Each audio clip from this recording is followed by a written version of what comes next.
Bermaksud jika ada manusia, haiwan atau tumbuhan ataupun apa sahaja yang bersifat menjauhkan manusia daripada kebenaran, yang menjauhkan manusia daripada Allah, daripada Tuhan, daripada kebenaran, maka itulah syaitan.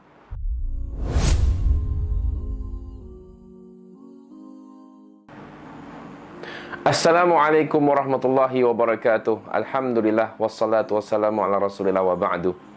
Bersama saya sekali lagi Abu Humaid, dan kali ini saya akan berkongsi dengan tuan-tuan perempuan sekalian yang menonton tentang alam jin dan sifat-sifatnya, dengan tema bongkar alam gaib dengan ilmu dari langit.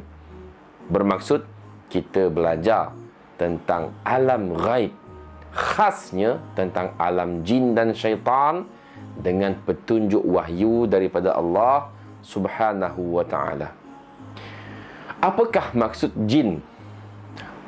Dari segi bahasa, jin berasal daripada perkataan Arab janna yajinnu jinnan.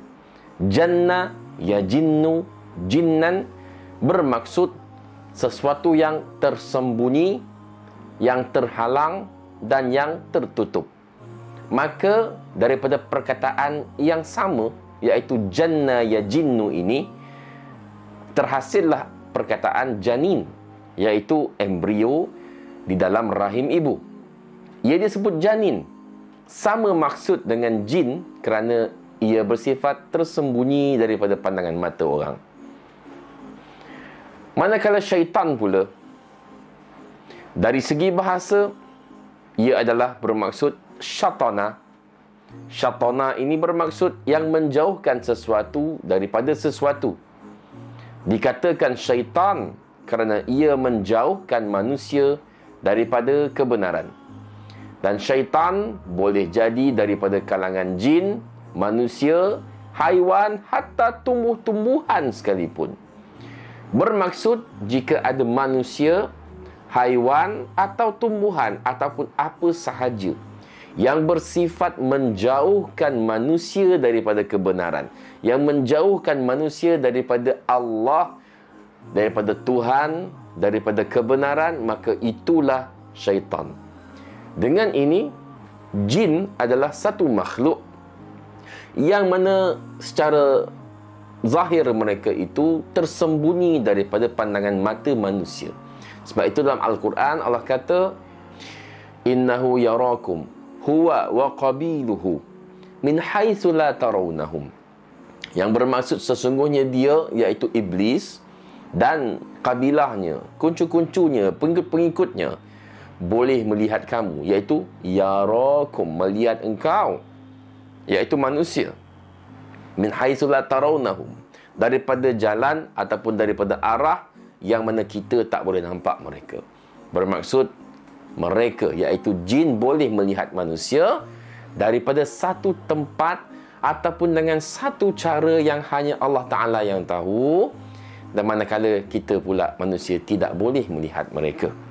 Manakala syaitan pula adalah kata sifat. Syaitanun, sifat jin atau manusia atau haiwan, apa saja makhluk Allah Ta'ala yang sifatnya menjauhkan kita daripada kebenaran, jauh daripada agama, jauh daripada Tuhan, itulah syaitan. Dan dalam Al-Quran Allah sebutkan tentang musuh-musuh di kalangan para nabi. Dalam surah Al-An'am ayat 112 misalnya, Allah mengatakan, wa kadzalika ja'alna likulli nabiyyin aduwwan syayatinal insi wal jin, yang bermaksud, dan demikianlah kami jadikan bagi tiap-tiap nabi itu musuh, iaitu syaitan-syaitan daripada jenis manusia dan jenis jin. Maka dalam ayat ini memberikan isyarat bahawa syaitan itu boleh jadi terdiri daripada manusia ataupun jin. Maka ini menjawab persoalan, adakah semua jin adalah syaitan ataupun adakah semua syaitan adalah jin? Jawapannya tidak. Bukan semua jin adalah syaitan, kerana ada jin yang saleh. Dalam surah Al-Jin Allah merakamkan kata-kata jin. Mereka kata, wa anna minna salihuna wa minna duna zalik kunna tara'iqa qidada. Yang bermaksud, dan adalah kami ini, sebahagian daripada kami ada yang saleh, dan ada sebahagian kami, iaitu jin, yang tidak saleh. Maka ada jin yang baik, yang saleh, yang beriman kepada Allah. Ada jin yang kafir, yang jahat. Begitu juga dengan manusia. Bukan semua manusia jahat, bukan semua manusia baik. Ada manusia yang beriman, ada manusia yang kafir. Maka begitulah juga sifatnya dengan makhluk Allah yang bernama jin ini. Dan antara dalil ataupun bukti kewujudan jin ini ialah dalam surah Al-Jin dalam Al-Quran. Ayat yang pertama lagi Allah menyebutkan, Qul uhiya ilayya annahu istama'a nafarun minal jinni faqalu inna sami'na Qur'anan ajaba.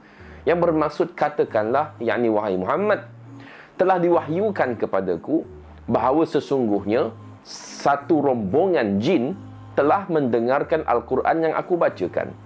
Lalu mereka, iaitu jin tadi, menyampaikan hal itu kepada kaumnya dengan berkata, sesungguhnya kami telah mendengar Al-Quran, iaitu sebuah kitab suci yang susunannya dan kandungannya sungguh menakjubkan.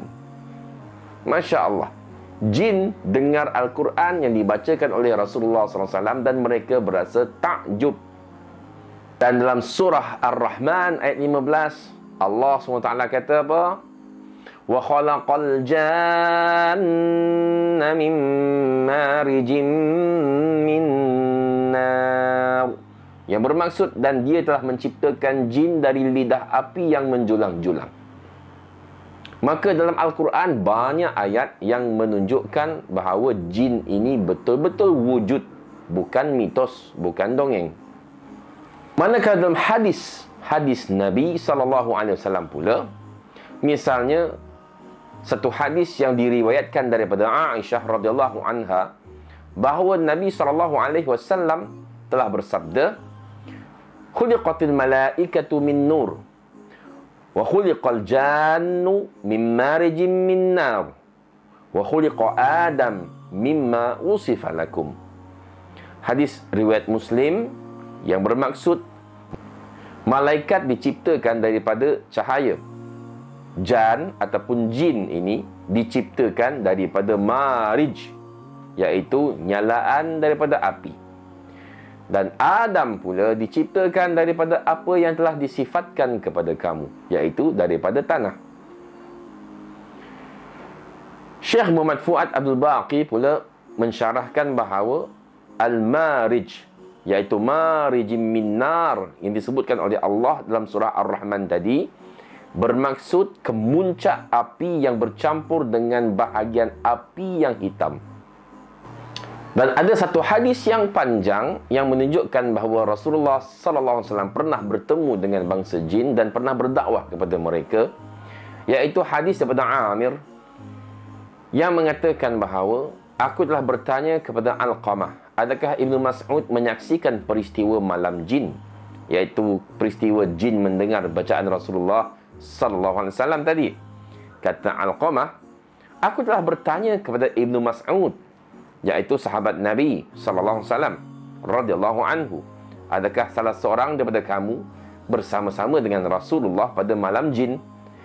Kata Ibnu Mas'ud, tidak, tetapi kami bersama dengan Rasulullah pada suatu malam yang telah kami kehilangannya, dan kami mencarinya di lembah-lembah dan bukit-bukit tetapi tidak berhasil menemuinya. Kami pun melalui malam itu dengan teruk sekali, namun setelah menjelang pagi, baginda muncul dan datang dari arah gua. Dan dia pun berkata, maka kami pun berkata pada Rasulullah, kami telah kehilangan engkau dan kami telah mencari engkau tetapi tidak menemuimu. Kami pun meluangkan malam yang sangat teruk. Jawab baginda, pendakwah-pendakwah di kalangan jin telah datang dan aku pun pergi bersama mereka. Dan aku pun membacakan Al-Quran kepada mereka. Kata Ibnu Mas'ud lagi, baginda pun pergi ke tempat tersebut bersama kami dan kami melihat kesan-kesan mereka dan kesan unggun api mereka. Masya Allah. Itulah tadi beberapa ayat Al-Quran dan hadis-hadis Nabi SAW yang menunjukkan bahawa jin ini benar-benar wujud dan mereka ada sifat-sifat yang tertentu, dan semua ini kita dapat hasil daripada wahyu, iaitu Al-Quran dan sunnah Nabi SAW. InsyaAllah kita akan ada sambungan video-video yang seterusnya akan datang berkenaan dengan alam jin dan syaitan dan alam spiritual yang lain biiznillah ta'ala. Dan semoga kita berjumpa lagi dalam video akan datang. Terima kasih kerana menonton. Aku liqauli hadza wa astaghfirullah li wa lakum. Assalamualaikum warahmatullahi wabarakatuh.